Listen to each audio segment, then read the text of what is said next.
మహాగణపతిం మనసా స్మరామి మహాగణపతిం మనసా స్మరామి. TR creations family అందరికీ నా హృదయపూర్వక ధన్యవాదాలు.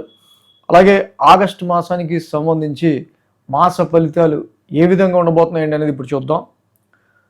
దానిలో ముఖ్యంగా మనం చూసినట్టయితే కనుక ఆగస్టులో మెయిన్ ఈవెంట్స్ 2వ తారీఖు సంకటహార చతుర్థి, 11 మహాశివరాత్రి, 12 అలాగే గురు మౌఢమి నడుస్తూ ఉంది. గురు మౌఢమి త్యాగం ఉంది 12వ తారీఖు నుంచి. ఇక వర్ష ఋతువు కూడా ప్రారంభం అవుతుంది 13వ తారీఖు, 15 ఇక మనకి స్వాతంత్ర దినోత్సవం, 18వ తారీఖు శ్రావణ మంగళగౌరి వ్రతం, 21 వరలక్ష్మి వ్రతం ఉందంగా, అలాగే 28 రాఖీ పూర్ణిమ. సో మొత్తంగా మేజర్ ఈవెంట్స్ అయితే ఉన్నాయి.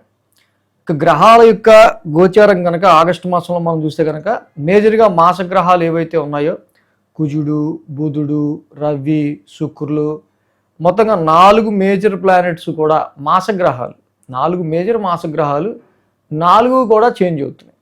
ఆగస్టు మాసంలో 4 కూడా చేంజ్ అవుతున్నాయి కాబట్టి సమ్ మూమెంట్స్ అనేవి ఆగస్టులో మనకు కనిపిస్తూ ఉన్నాయి. దానిలో శని మేన రాశిలో వక్రంలో రిట్రాగ్రేషన్లో ఉన్నారు. అలాగే నెక్స్ట్ రాహువు కుంభరాశిలో ఉన్నారు. కేతువు సింహరాశిలో సంచారంలో ఉన్నారు. గురుడు ఉచ్చ స్థితిలో కర్కాటక రాశిలో ఆయన గోచారంలో ఉంటూ ఉన్నారు. సో మేజర్గా లాంగ్ టర్మ్ ప్లానెట్స్ ఈ విధంగా గోచారంగా ఉన్నాయి. అలాగే ఇక కుజుడు అయితే ఇక్కడ మెయిన్గా 3వ తారీఖు నుంచి కుజుడు మిథున రాశి ఆయన శత్రుక్షేత్రంలోకి ఎంటర్ అవుతున్నారు. బుధుడు మొత్తం 3 రాశులు మారుతున్నారు. 3వ తారీఖున మిథునంలోకి, తర్వాత మళ్ళీ 6వ తారీఖున మిథునం నుంచి కర్కాటకంలోకి వస్తున్నారు. మళ్ళీ కర్కాటకం నుంచి సింహంలోకి 17వ తారీఖు వెళ్తున్నారు. ఇక అదేవిధంగా రవి యొక్క సంచారం కూడా చూస్తే ఆగస్టు 17 వరకు ఆయన కర్కాటక రాశిలో, ఆగస్టు 17 నుంచి సింహరాశి స్వక్షేత్రంలో ఆయన సంచారం నడుస్తూ ఉంది. సో ఈ విధమైన గ్రహస్థితి ఆధారంగా ద్వాదశ రాశుల వారికి సంబంధించి ఆగస్టు మాస ఫలితాలు ఏ విధంగా ఉండబోతున్నాయి అనేది మనం ఇప్పుడు చూద్దాం. మిథున రాశి వారికి సంబంధించి చూద్దాం. మిథున రాశి వారికి సంబంధించి చూస్తే కనుక ద్వితీయంలో బుధుడు, అలాగే ద్వితీయంలో గురుడు, తృతీయంలో రవి, తృతీయంలో కేతువు, చతుర్థంలో శుక్రుడు, 4 గ్రహాల యొక్క అనుకూలత మిథున రాశి వారికి యోగిస్తూ ఉంది. జనరల్గా మిథున రాశి అంటేనే యాక్చువల్గా ఏంటంటే బుధుడు వెరీ ఫాస్ట్ మూవింగ్ ప్లానెట్. యాక్చువల్గా బుధుడు వెరీ ఫాస్ట్ మూవింగ్ ప్లానెట్. ఎందుకంటే ఒక నెలలోనే ఒక్కొక్కసారి 3 రాశులు ఆయన 3 రాశులు చేంజ్ అయిపోతారు. ఎందుకు ఈ నెలలోనే ఇక్కడ ఆయన 6వ తారీఖు వరకు మిథునంలో, 6వ తారీఖు దాకా కర్కాటకంలో, మళ్ళీ 23 సింహంలో, ఇలాగ మిథునం, కర్కాటకం, సింహం 3 రాశుల మీదుగా మనకు మెయిన్గా గురువుగా ఇక్కడ బుధుడి యొక్క సంచారం, రాశ్యాధిపతి యొక్క సంచారం కనిపిస్తూ ఉంది. కాబట్టి ఎక్కడైతే ఇక్కడ బుధుడికి సంబంధించి జనరల్గా ఈ యొక్క బుధుడి యొక్క సంచారంలో మనకి 6వ తారీఖు నుంచి అంటే 2-3 వారాలు కొంచెం ఆర్థిక పరమైన విషయాల పట్ల, ఫైనాన్స్ పరమైన విషయాల పట్ల బుధుడి యొక్క ట్రాన్సిట్ కొద్దిగా గొప్ప మనకి పాజిటివ్గా ఉంది. అలాగే గురువు గారు కూడా ఉచ్చ స్థితిలో మిథున రాశి వారికి ఉన్నారు. ఎప్పుడైతే గురువు గారు ఉచ్చ స్థితిలో మిథున రాశి వారికి ఉన్నారో ఆర్థిక పరమైన విషయాల రీత్యా చాలా వరకు కూడా వీళ్ళకి వెసులుబాటు ఉంటాం. వ్యాపార పరంగా ఏంటి, ఉద్యోగ పరంగా ఏంటి, స్పౌజ్ మీ యొక్క జీవిత భాగస్వామికి సంబంధించిన విషయాల్లో ఏంటి, గురువు గారి యొక్క ఈ యొక్క ద్వితీయ స్థాన సంచారం ఎక్స్పాండింగ్ యువర్ ఫైనాన్షియల్ సిచ్యువేషన్స్, ఆర్థిక పరమైన విషయాల మధ్య మీ గ్రోత్ని సూచిస్తుంది. ఫ్యామిలీలో కూడా సంతానానికి సంబంధించిన విషయాల్లో పాజిటివ్నెస్ని కలిగించే గ్రహం గురుడు. కాబట్టి అలాంటి మంచి పాజిటివ్ రిజల్ట్స్ని కూడా సంతానపరమైన విషయాల్లో ఇక్కడ గురుడు ఇచ్చే ఆస్కారాలు మనకి ఉన్నాయి. అదేవిధంగా ఇక కేతువు మనం చూస్తే కనుక మిథున రాశి వాళ్ళకి అద్భుతంగా తృతీయ స్థానంలో యోగిస్తూ ఉన్నారు. పరాక్రమ స్థానంలో పాపస్థానం. ఒక పాపస్థానంలో ఇన్ జనరల్గా కేతువు లాంటి ప్లానెట్ ఉంటాం. చాలా వరకు తెలుసో తెలియకో చేసే కానీ ఆ సమయంలో చాలా డేర్ చూపించాను రా. ఆ సమయంలో ఎందుకు అలా వచ్చింది నాకు మాత్రం ధైర్యం అంటారు సార్, అలాంటి ధైర్యాన్ని ఇస్తుంటాడు. తెలియని ధైర్యాన్ని ఇస్తుంటాడు కేతు. సో ఈ ధైర్యం కూడా మీకు చాలా వరకు ఉపయోగపడుతుంది.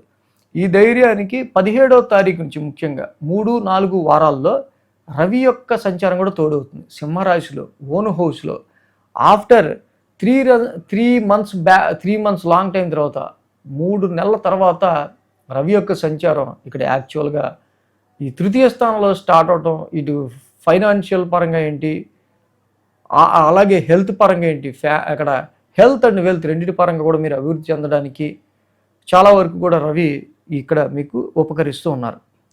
ఇక అర్ధాష్టమంలో శుక్రుడు, జనరల్గా శుక్రుడు also very good planet for మిథున రాశి, వెరీ ఫ్రెండ్లీ ప్లానెట్.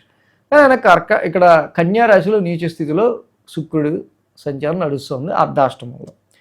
సో అర్ధాష్టమంలో ఎప్పుడైతే శుక్రుడి యొక్క సంచారం ఇక్కడ నడుస్తూ ఉందో ఇన్ జనరల్గా సో ఏదో వెలితి తెలిసిన మీకున్న కంఫర్ట్లోనే, మీకున్న లగ్జరీలోనే, మీకున్న వెహికల్ కంఫర్ట్స్లోనే ఏదో ఒక తెలియని వెలితి అనేది మనకి కనిపిస్తూ ఉంటుంది.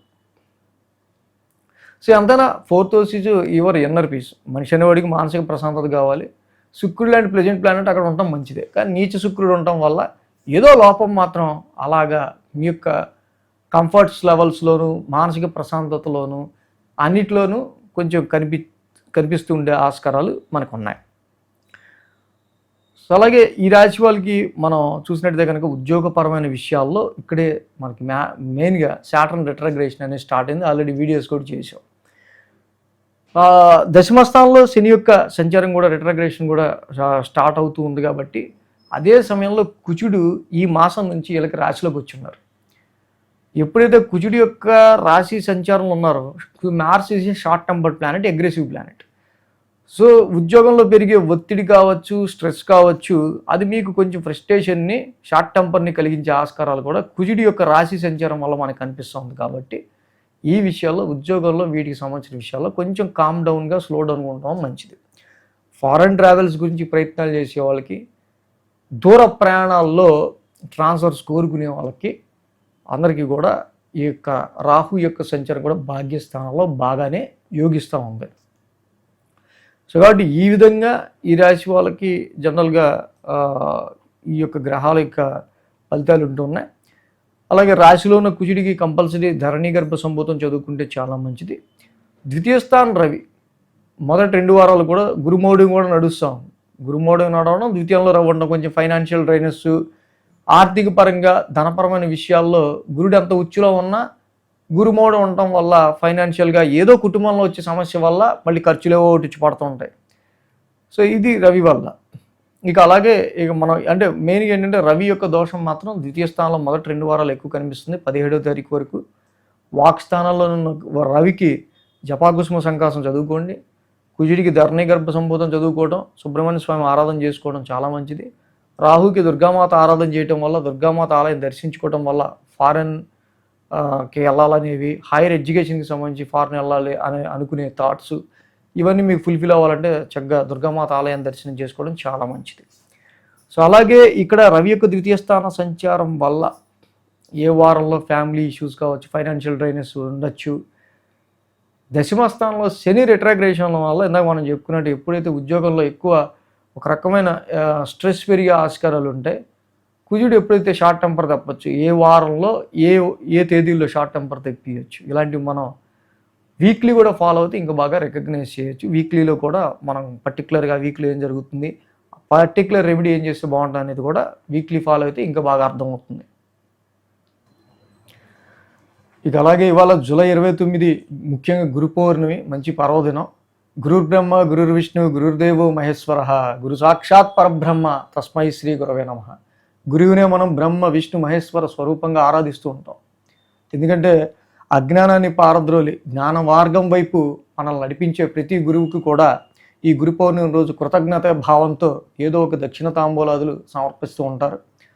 సో అలాగే మన టీఆర్ క్రియేషన్స్ ఫ్యామిలీలో కూడా నేను చెప్పే వార ఫలాలు, మాస ఫలాల్లో ఎవరికి ఏమాత్రం ఆ గైడెన్స్ ఉపకరించున్నా, మేలు జరుగున్నా సో అడుగుతుంటారు చాలాసారి గురుదక్షిణ మీకు ఎలా సమర్పించాలి ఏంటి అని.